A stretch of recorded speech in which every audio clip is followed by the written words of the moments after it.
السلام عليكم ورحمة الله وبركاته.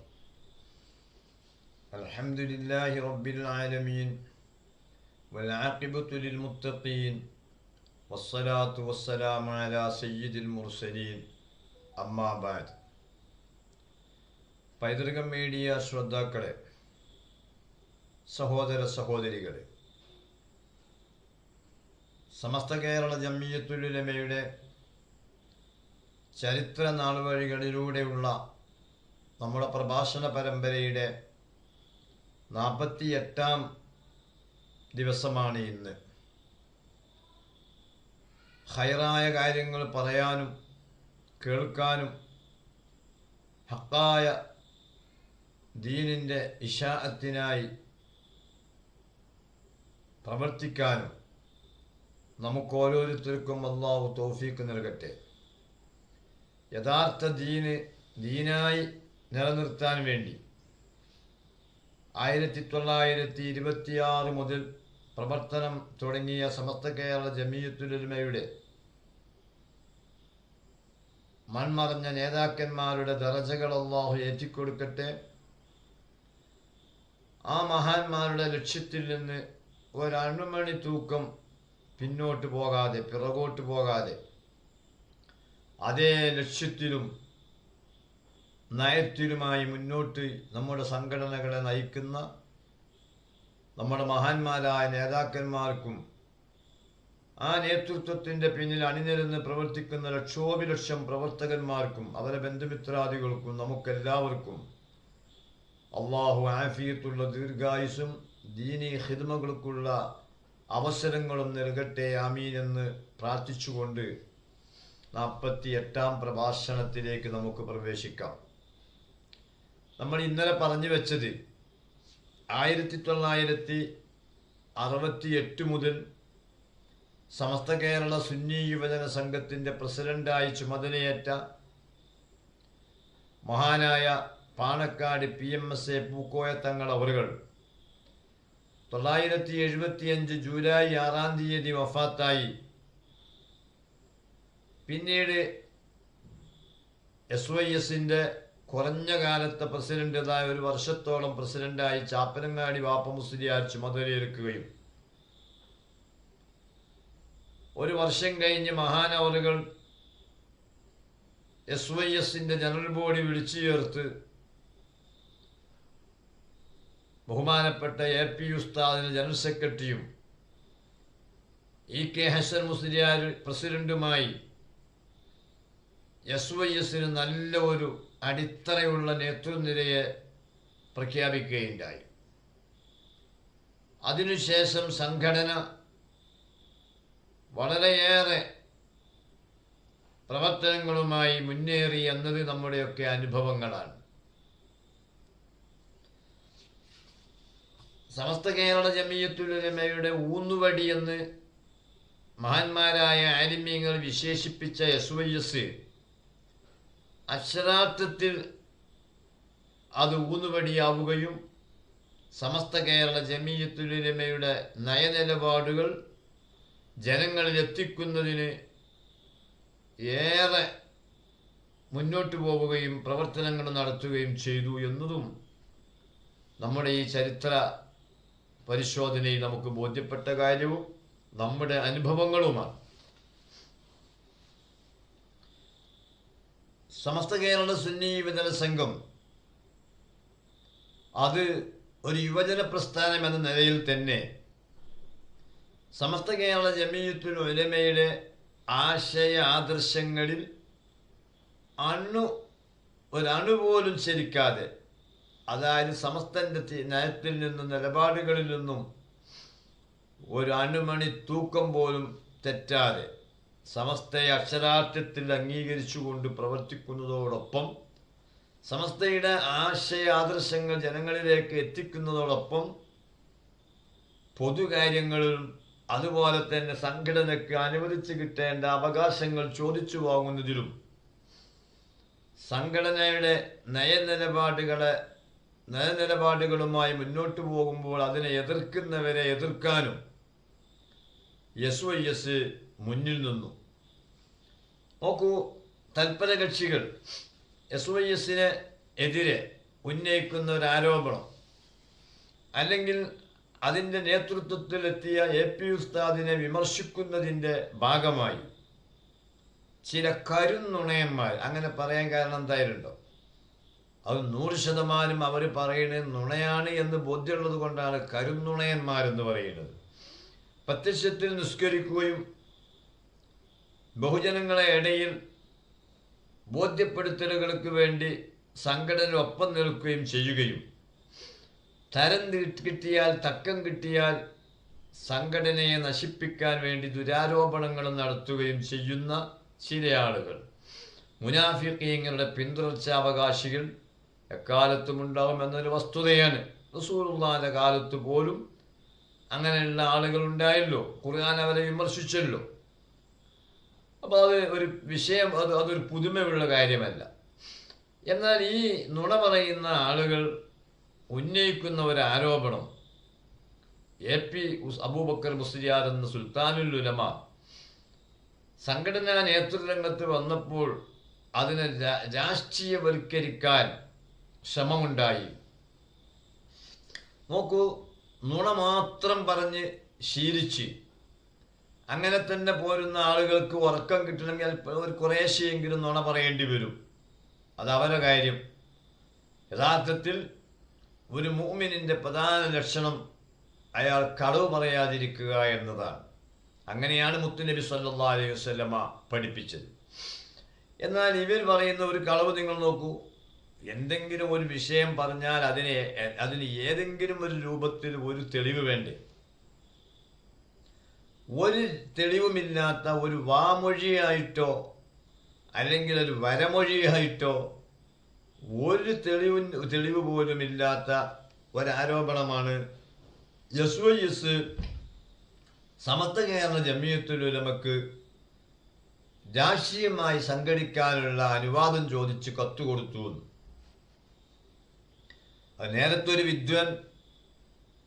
നേരത്തെ പറഞ്ഞു പോരുന്ന ഒരു വിദ്വാനുണ്ട്. ഇപ്പോൾ കുറച്ചു കാലമായിട്ട് അങ്ങനത്തെ ഒന്നും കേൾക്കലില്ല. അയാൾ ഈ നുണ പരസ്യമായി പറഞ്ഞപ്പോൾ സ്വാഭാവികമായി അവരെ കവല പൊതുയോഗങ്ങളിലൊക്കെ അയാൾ പണ്ടേ ഇത് പുലമ്പാറുണ്ട് 89 മുതൽ.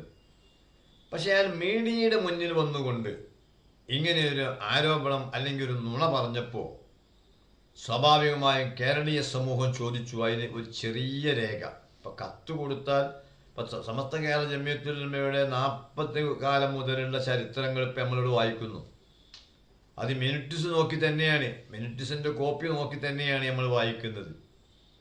എന്നാൽ അങ്ങനെ ഒരു കത്ത് SYS ഭാഗത്ത് നിന്ന് കൊടുത്തതിന് എന്തെങ്കിലും ഒരു ഫോട്ടോ കോപ്പി, ഒരു തെളിവ് ചോദിക്കുമ്പോൾ അതിന് മാത്രം മറുപടിയില്ല. എന്നാലോ തെളിവ് കൊടുക്കാൻ കഴിയാത്തതാണ്, ഇത് നുണയാണെന്ന് കേരളീയ മനുഷ്യ മനസ്സുകൾ ഒന്നിച്ചത് ബോധ്യപ്പെട്ട കാര്യമാണെന്ന് അറിഞ്ഞിട്ടും ആ നുണ ഇങ്ങനെ ആവർത്തിച്ചു കൊണ്ടിരിക്കും. യഥാർത്ഥത്തിൽ അങ്ങനെ ഒരു സംഭവമില്ല. സമസ്ത കേരള സുന്നി യുവജന സംഘത്തെ രാഷ്ട്രീയ പാർട്ടിയാക്കാൻ സമസ്തയോട് അനുവാദം ചോദിച്ചു എന്നത് പച്ചപ്പൊള്ളു 100% നുണ. അതാ ഞാൻ കരുന്നുണയന്മാരെന്ന് പറഞ്ഞത്, ബോധപൂർവം പറഞ്ഞതാണ്. അങ്ങനെ ഒരു സംഭവമില്ല. പിന്നെ ഇങ്ങനെ ഒരു കാര്യങ്ങൾ ഇവർ പറയാനുള്ള കാരണം എന്തായാലുണ്ടോ, ഈ കൗമ് ഈ അടുത്ത കാലം വരെ ഭൗതികമായ കാര്യങ്ങളിലൊന്നും നമ്മൾ ഇടപെടാൻ പാടില്ല എന്ന വാദക്കാരായിരുന്നു. അതിന് അവർ ഉഹറവിയായ പണ്ഡിതന്മാർ ഭരണവർഗങ്ങളുമായി അകന്നു നിൽക്കും, ദുന്യാവിൻ്റെ പണ്ഡിതന്മാർ ഭരണവർഗങ്ങളുമായി ഒട്ടി നിൽക്കും എന്നൊക്കെ പറയാറുണ്ട്. യഥാർത്ഥത്തിൽ നിങ്ങൾ നോക്കൂ, ഭരണവർഗങ്ങളുമായി ഒട്ടി നിൽക്കുകയാണോ SYS നേതാക്കന്മാർ ബഹുമാനപ്പെട്ട സുൽത്താനുൽ ഉലമയെ പോലുള്ള ആളുകൾ ചെയ്തത്? അല്ല. ഇന്ത്യൻ ഭരണഘടന അനുവദിക്കുന്ന അവകാശങ്ങൾ ചോദിക്കാൻ വേണ്ടി ചോദിക്കേണ്ടവരെ പോയി കാണും. അവരെവിടെയാണ് ഉള്ളതെങ്കിൽ ആ ഓഫീസിൽ ചെല്ലും. അതിനെ ഭൗതിക പണ്ഡിത ലക്ഷണമായിട്ട് വിലയിരുത്തി. ഈ അടുത്ത കാലത്താണ് ഇപ്പോൾ അവർ അങ്ങനെയായ ഇപ്പോൾ ജമാഅത്തെ ഇസ്ലാമിക്ക് മാനസാന്തരം വന്നമാതിരി ജമാഅത്തെ ഇസ്ലാമി താവൂത്തി ഭരണമാണ് ഇന്ത്യയിൽ, മത്സരിക്കാൻ പാടില്ല, ഗവൺമെൻറ് ജോലി തേടാൻ പാടില്ല, സ്വീകരിക്കാൻ പാടില്ല എന്നൊക്കെ അന്തല്ലാത്ത കുറേ കാര്യങ്ങൾ പറഞ്ഞു പോന്നിരുന്നല്ലോ. ഇപ്പം ഔങ്ങി, രേഖകളിൽ നിന്ന് ഔങ്ങിയിട്ടില്ല, പ്രവർത്തനങ്ങളിലുള്ളത് ഔങ്ങുകയാണ്. അതുപോലെ ഈ കൗമ് ഏകദേശം 1980 കാലഘട്ടം മുതൽ ഈ 2024 വരെ അവർ പറഞ്ഞിരുന്നത് നമുക്ക് രാഷ്ട്രീയത്തിൻ്റെ കാര്യം സംസാരിക്കാൻ ഒരു സംഘടനയുണ്ട്, അവർ മുഖേനയല്ലാതെ.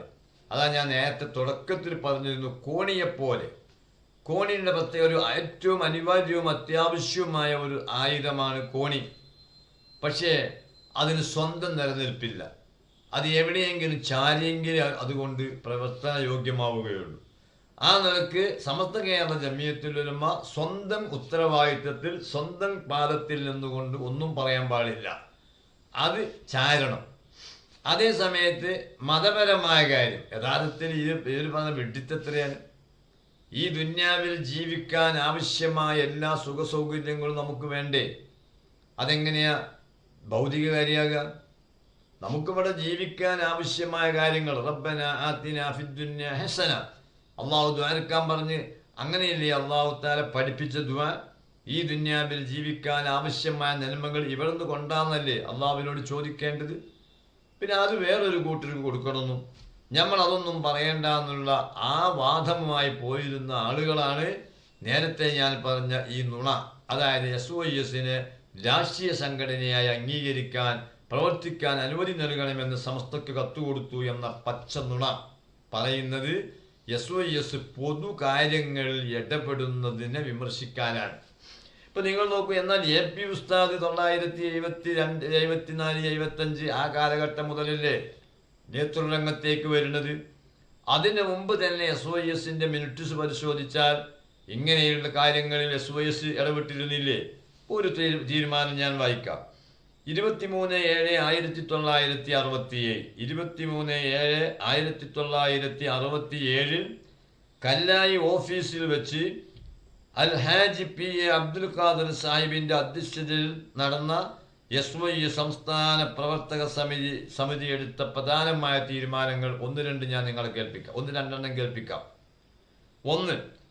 കക്കാട് മദ്രസ പ്രശ്നത്തിൽ സുന്നി പക്ഷത്തോടും നേതാക്കളോടും അപമര്യാദയായി പെരുമാറിയ താമരശ്ശേരി സബ് ഇൻസ്പെക്ടർ ദാമോദരൻ പിള്ളയുടെയും ഹെഡ് കോൺസ്റ്റബിൾ അബുവിൻ്റെയും നയത്തിൽ കഠിനമായി പ്രതിഷേധിക്കുന്ന ഒരു പ്രമേയം അംഗീകരിച്ചു.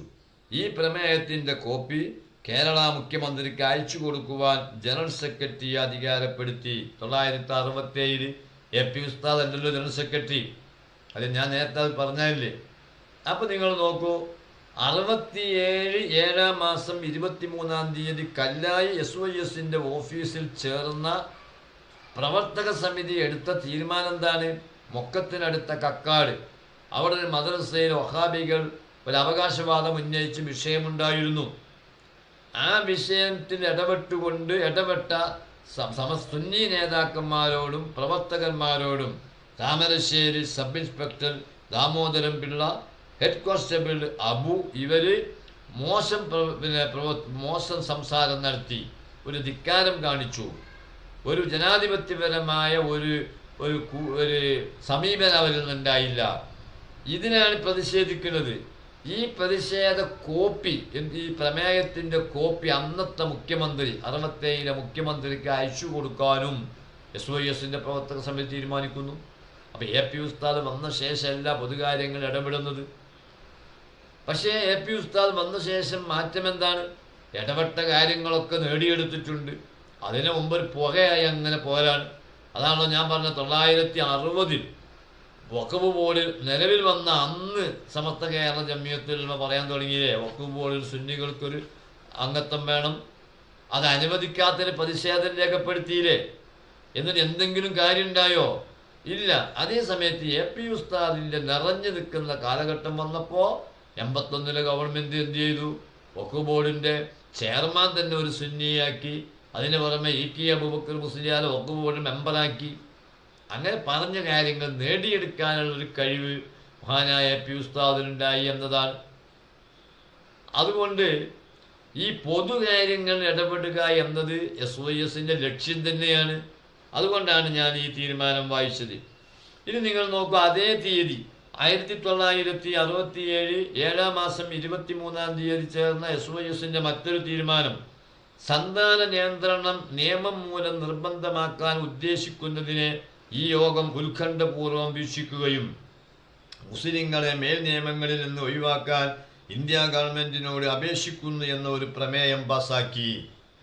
യഥാർത്ഥത്തിൽ നിങ്ങൾ നോക്കൂ, കോൺഗ്രസിന്റെ ഒരു ശാപം തന്നെ സഞ്ജയ് ഗാന്ധിയുടെ ഇന്ദിരയുടെ പുത്രൻ സഞ്ജയന്റെ നേതൃത്വത്തിൽ നിർബന്ധ വന്ധീകരണം, പ്രത്യേകിച്ച് ഡൽഹിയിലെ ചേരി നിവാസികളായ പാവപ്പെട്ട മുസ്ലിങ്ങളെ പിടികൂടി അവരെ വന്ധ്യീകരിക്കുന്ന എത്രയും ക്രൂരമായ പ്രവർത്തനം നടത്തിയ ആളാണ് സഞ്ജയ് ഗാന്ധി.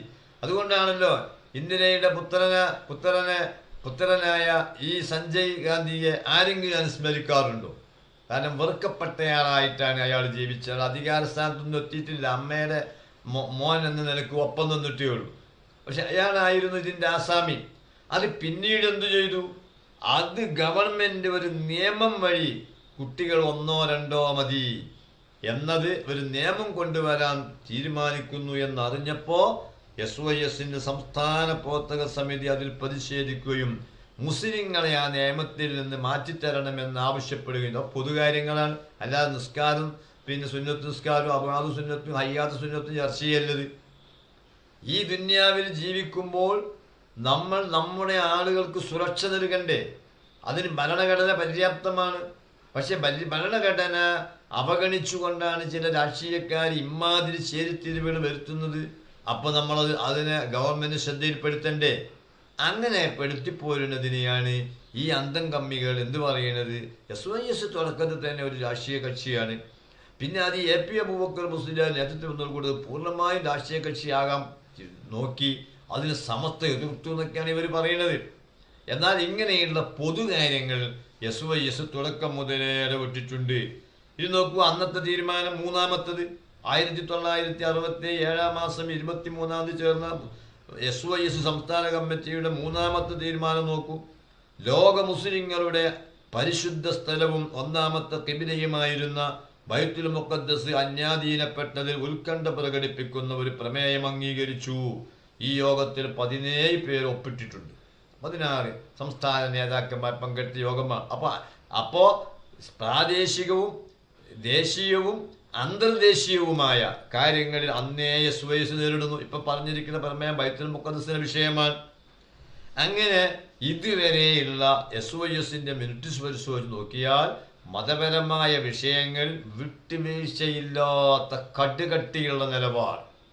ഹഖായ ദീൻ ഒന്ന് മാത്രം, അത് അഹ്ലുസുന്നത്തി വൽ ജമാഅ. അതിൻ്റെ പ്രചാരകർ സമസ്ത കേരള ജമിയത്തുൽ ഉലമ. ആ സമസ്ത കേരള ജമിയത്ത് ഊന്നുവെടി SYS അതിൽ ഒരാണുമണി വ്യത്യാസമില്ലാതെ പോകുന്നതോടൊപ്പം തന്നെ ഈ ജീവിക്കുന്ന നാട്ടിൽ നിന്ന് നമുക്ക് ലഭിക്കേണ്ട അവകാശങ്ങൾ ചോദിച്ചു വാങ്ങാൻ SYS മുന്നോട്ട് വന്നു എന്നതാണ്. ഇനി നിങ്ങൾ നോക്കൂ, ഇങ്ങനെയുള്ള 1967 8 മാസം 13 ബഹുമാനപ്പെട്ട EK ഹസൻ മുസ്ലിയാരുടെ അധ്യക്ഷതയിൽ അന്നത്തെ പ്രസിഡന്റ് EK ഹസൻ മുസ്ലിയാർ 75 മുതലാണല്ലോ വരുന്നത്. 13/8/67 അന്നത്തെ പ്രസിഡന്റിന്റെ അധ്യക്ഷതയിൽ ഓഫീസിൽ വെച്ച് ചേർന്ന യോഗത്തിന് തീരുമാനം കണ്ടോ? ആ തീരുമാനം നിങ്ങൾ കേൾക്കണം. നാട്ടിൽ കൊടുമ്പിരി കൊള്ളുന്ന ഭക്ഷണക്ഷാമത്തിൽ ഉത്കണ്ഠ രേഖപ്പെടുത്തി. എന്നാൽ അതിൽ ഇടപെടേണ്ട ആളുകളൊക്കെ ഇടപെടാനും അതുപോലെ അങ്ങേയറ്റത്തെ ഉത്കണ്ഠ രേഖപ്പെടുത്തുകയും അള്ളാഹുവിനോട് കാവലിന് വേണ്ടി ദുആ ചെയ്യുകയും അതേ സമയത്ത് ഇവിടെ ഭക്ഷ്യവകുപ്പും മറ്റും കൈകാര്യം ചെയ്യുന്നവരെ കണ്ട് വിഷയത്തിൽ അടിയന്തരമായി ഇടപെടണമെന്ന് ആവശ്യപ്പെടുകയും ചെയ്യുന്നു SYS. അത് 8 മാസം 13 എന്ന യോഗമാണ്. ഇനി നിങ്ങൾ നോക്കൂ, 1968 7 മാസം 21 വാണിയമ്പലം അബ്ദുറഹ്മാൻ മുസ്ലിയാർ അധ്യക്ഷതയിൽ ചേർന്ന യോഗത്തിൻ്റെ ഒരു തീരുമാനം. അടുത്ത ജനറൽ ബോഡി യോഗത്തിലേക്ക് നമുക്ക് അധ്യക്ഷനായി PMS ഭൂക്കോയത്തങ്ങളെ ക്ഷണിക്കണം. അദ്ദേഹത്തെ ക്ഷണിക്കുവാൻ P Abdul Khader Haji, KP Usman Sahib, CH Aidarous Musliyar, Sayyid Jamalul Thangal എന്നിവരെ ചുമതലപ്പെടുത്തി. അപ്പോൾ ജനറൽ ബോഡി യോഗത്തിലേക്ക് നമുക്ക് അടുത്ത ജനറൽ ബോഡി യോഗത്തിലേക്ക് PMSA പൂക്കോയ തങ്ങൾ ക്ഷണിക്കണമെന്ന് തീരുമാനിക്കുന്നത് ഒരു SYSന്റെ പ്രവർത്തക സമിതിയാണ്. അങ്ങനെ അദ്ദേഹത്തിന് അധ്യക്ഷതയിൽ യോഗം കൂടുന്നു, അദ്ദേഹം പ്രസിഡന്റായി വരുന്നു, അങ്ങനെ എന്തെല്ലാം സംഭവങ്ങൾ ഉണ്ടായി. അപ്പം SYSന്റെ തീരുമാനങ്ങൾ സുതാര്യമാണ്. അത് ഈ ജീവിക്കുന്ന നാട്ടിൽ നിന്ന് നമുക്ക് ലഭിക്കേണ്ട, ഗവൺമെന്റിൽ നിന്ന് കിട്ടേണ്ട, അതുപോലെ തന്നെ സമൂഹത്തിൽ ഉയർന്നു നിൽക്കുന്നവരുടെ സഹകരണം കിട്ടാൻ ആവശ്യമായ പ്രവർത്തനങ്ങൾ, ഇടപെടൽ എല്ലാം SYS നടത്തിയിട്ടുണ്ട്. അതെന്തല്ല ഒരു രാഷ്ട്രീയ കക്ഷിയാവുക എന്ന നിലക്കല്ല. അതുപോലെ തന്നെ ഈ SYSന്റെ അടിത്തറ വിപുലപ്പെടുത്തുന്നതിന്റെ ഭാഗമായി 68 7 മാസം 21 ചേർന്ന വാണിയമ്പലം അബ്ദുറഹ്മാൻ മുസ്ലിയാരുടെ അധ്യക്ഷതയിൽ ചേർന്ന യോഗത്തിന്റെ തീരുമാനം നോക്കൂ. അടുത്ത കൊല്ലത്തേക്കുള്ള SYSന്റെ ഭാരവാഹികളിൽ, ഉദ്യോഗസ്ഥന്മാരിൽ താഴെ, അതിൻ്റെ ഭാരവാഹികളിലും അതിൻ്റെ നടത്തിപ്പുകാരിലും, അതാ ഉദ്യോഗസ്ഥന്മാർ എന്ന് പറഞ്ഞാൽ ഓഫീസിൽ സ്റ്റാഫ് അടക്കം, താഴെ പറയുന്നവർ ഉണ്ടായിരിക്കണമെന്നത് അത്യന്താപേക്ഷിതമാണെന്നും സംഘത്തിൻ്റെ വളർച്ചയ്ക്ക് അത് ആവശ്യമാണെന്നും പല മെമ്പർമാരും അഭിപ്രായപ്പെട്ടതിൻ്റെ അടിസ്ഥാനത്തിൽ അനൗദ്യോഗികമായൊരു അഭിപ്രായം അംഗീകരിക്കുകയുണ്ടായി. മേലഭിപ്രായത്തിൻ്റെ വെളിച്ചത്തിൽ തിരഞ്ഞെടുക്കപ്പെട്ടവരുടെ പേരുകൾ, അതായത് സമൂഹത്തിൽ ഒന്നും കൂടി ഉയർന്നു നിൽക്കുന്ന ആളുകൾ, അവരെ നമ്മുടെ സംഘടനാ നേതൃത്വത്തിൽ വരണം. അതുപോലെ ഉദ്യോഗസ്ഥന്മാരും എന്താണ്, നമ്മുടെ ഓഫീസ് സ്റ്റാഫ് അടക്കം എല്ലാം നല്ല എനർജിക്കായ, നല്ല നല്ല കഴിവുള്ള ആളുകളായിരിക്കണം എന്ന് തീരുമാനിച്ചതിൻ്റെ അടിസ്ഥാനത്തിലാണ് പിന്നീട് വന്ന, നമ്മളന്ന് പറഞ്ഞില്ലേ 65-ൽ 68-ൽ SYS പുനഃസംഘടിപ്പിക്കുമ്പോൾ പ്രസിഡന്റായി PMSA Pookoya Thangal, vice president P Abdurahman Musliyar അഥവാ വാണിയമ്പലം അബ്ദുറഹ്മാൻ മുസ്ലിയാർ, KK അബൂബക്കർ മുസ്ലിയാർ, വൈസ് പ്രസിഡന്റായി EK ഹസൻ മുസ്ലിയാർ. അപ്പം പൂക്കോയ തങ്ങൾ പ്രസിഡന്റായ കാലം മുതൽ തന്നെ EK ഹസൻ മുസ്ലിയാർ സെക്രട്ടറി ആണെന്ന് വൈസ് പ്രസിഡന്റ് ആണെന്ന് ഇന്നലത്തെ പ്രസംഗത്തിൽ ഞാൻ സൂചിപ്പിച്ചിട്ടുണ്ട്. General secretary KP Usman Sahib, അതുപോലെ സെക്രട്ടറിമാര് സയ്യിദ് അലി ബാഫക്കി തങ്ങൾ, ഇന്നും സമസ്തയെ നേരായ വഴിക്ക് നയിക്കുന്ന സയ്യിദ് അലി ബാഫക്കി തങ്ങൾ, PMSA പൂക്കോയ തങ്ങൾ പ്രസിഡന്റായി പുതുതായി പുനഃസംഘടിപ്പിക്കപ്പെട്ട SYSന്റെ സെക്രട്ടറിമാരിൽ ഒരാളായി സയ്യിദ് അലി ബാഫക്കി തങ്ങളും, CH അബ്ദുറഹ്മാൻ മുസ്ലിയാർ ഇബ്നു കുത്തുബി, അദ്ദേഹം ഖജാൻജിയായിട്ട് P അബ്ദുൽ ഖാദർ ഹാജിയും, കൂടാതെ 9 ജില്ലയെയും പ്രതിനിധീകരിച്ചുകൊണ്ട് എക്സിക്യൂട്ടീവ് മെമ്പർമാരെയും തിരഞ്ഞെടുക്കാൻ വേണ്ടി ഒരു സബ് കമ്മിറ്റിയും രൂപീകരിച്ചു. അതുകൊണ്ടാണ് അടുത്ത ജനറൽ ബോഡിയിൽ നമുക്ക് പാണക്കാട് PMSA പൂക്കോയ തങ്ങൾ തന്നെ അധ്യക്ഷനാക്കണം. അങ്ങനെ അദ്ദേഹത്തിൻ്റെ നേതൃത്വത്തിൽ സമൂഹത്തിൽ ഉയർന്ന നിലവാരമുള്ള ആളുകളെ കൂടി നമ്മുടെ സംഘടനാ തലങ്ങളിലും ഉദ്യോഗസ്ഥന്മാരിലും ഉണ്ടാകണമെന്ന കാഴ്ചപ്പാടുണ്ടാവുകയും അങ്ങനെ പൂക്കോയ തങ്ങളെ വിളിച്ചു വരുത്തി അദ്ദേഹത്തെ അധ്യക്ഷനാക്കിയ മീറ്റിങ്ങിൽ വെച്ച് അദ്ദേഹത്തെ പ്രസിഡന്റാക്കുകയും ചെയ്തു. അപ്പം ഇങ്ങനെയുള്ള കാര്യം, സംഘടന ഒരു ബഹുജന അടിത്തറയുള്ള ആദർശ സ്പിരിറ്റുള്ള ഒരു പ്രസ്ഥാനമായി മാറ്റിയെടുക്കുകയും അതിനോടൊപ്പം ഈ സംഘശക്തിയെ മുന്നിൽ വെച്ച് അടിസ്ഥാന വിഭാഗമായ സുന്നികൾക്ക് കിട്ടേണ്ട അവകാശങ്ങൾ ആരോടാണോ ചോദിക്കേണ്ടത് അവരെ പോയി കണ്ട് ചോദിച്ചു, അത് വാങ്ങാനുള്ള ശ്രമം നടത്തി. ഇതാണ് SYS ചെയ്തത്. ഇതിൻ്റെ പേരിലാണ് SYSനെ രാഷ്ട്രീയ കക്ഷിയാക്കാനുള്ള തീരുമാനമുണ്ടായി എന്നൊക്കെ പറയുന്നത്. എന്നാൽ ഇതൊക്കെ AP ഉസ്താദ് വരുന്നതിന് മുമ്പാണ്. ഇൻഷാ അല്ലാഹ് ഞാൻ ഇന്നത്തോടു കൂടി SYSന്റെ ഈ ചരിത്രം പറയുന്ന നിർത്തണമെന്ന് കരുതിയിരുന്നു. പക്ഷേ അതിൻ്റെ നാളുവഴികളിലേക്ക് നോക്കുമ്പോൾ അതിൻ്റെ എന്തെങ്കിലും കുറച്ച് ഭാഗം കേൾപ്പിക്കൽ ഇന്നത്തെ പ്രവർത്തകന്മാർക്ക് അനിവാര്യമാണെന്നത് കൊണ്ട് ഇൻഷാ അല്ലാഹ് നാളെയും കൂടെ അല്ലെങ്കിൽ മറ്റന്നാളും കൂടെ SYSന്റെ ആ വിപുലമായ നാളുവഴികളിൽ നിന്ന് കുറച്ച് ഏതാനും ഭാഗങ്ങൾ കൂടെ നമുക്ക് കേൾക്കാം. അതിന് അല്ലാഹു തആല തൗഫീഖ് നൽകട്ടെ. മഹാന്മാരായ നമ്മുടെ പണ്ഡിതന്മാർ, സാദാത്യങ്ങൾ, പ്രവർത്തകന്മാർ എല്ലാവരുടെയും പാരത്രിക പദവി അല്ലാഹു ഉയർത്തട്ടെ. ഇന്നും ആ പ്രസ്ഥാനത്തെ നല്ല നിലയിൽ മുന്നോട്ട് നയിക്കുന്ന എല്ലാവർക്കും അല്ലാഹു ആഫിയത്തുള്ള ദീർഘായുസ്സ് നൽകട്ടെ. ഈ പ്രസ്ഥാനങ്ങളെ എല്ലാം നിയന്ത്രിച്ച് ഒരു കോർവ ഒരു എന്താ പറയുക ഒരു ഒരു മാലയിൽ കോർത്ത മുത്തുമണികളെ പോലെ ഒരുമിച്ച് കൊണ്ട് നടക്കുന്ന സുൽത്താനുൽ ഉലമ അള്ളാഹു മഹാനവറുകൾക്ക് ആഫിയത്തും ഹിമ്മത്തുമുള്ള ദീർഘായുസ് നൽകി അനുഗ്രഹിക്കട്ടെ ആമീൻ എന്ന് പ്രാർത്ഥിച്ചുകൊണ്ട് ഇന്നത്തെ പ്രഭാഷണം നിർത്തുകയാണ്. അള്ളാഹു നമ്മെ കബൂൽ ചെയ്യട്ടെ. വആഖിറു ദഅവാനാ അൽഹംദുലില്ലാഹി റബ്ബിൽ ആലമീൻ. അസ്സലാമു അലൈക്കും വറഹ്മത്തുള്ളാഹി വബറകാതുഹു.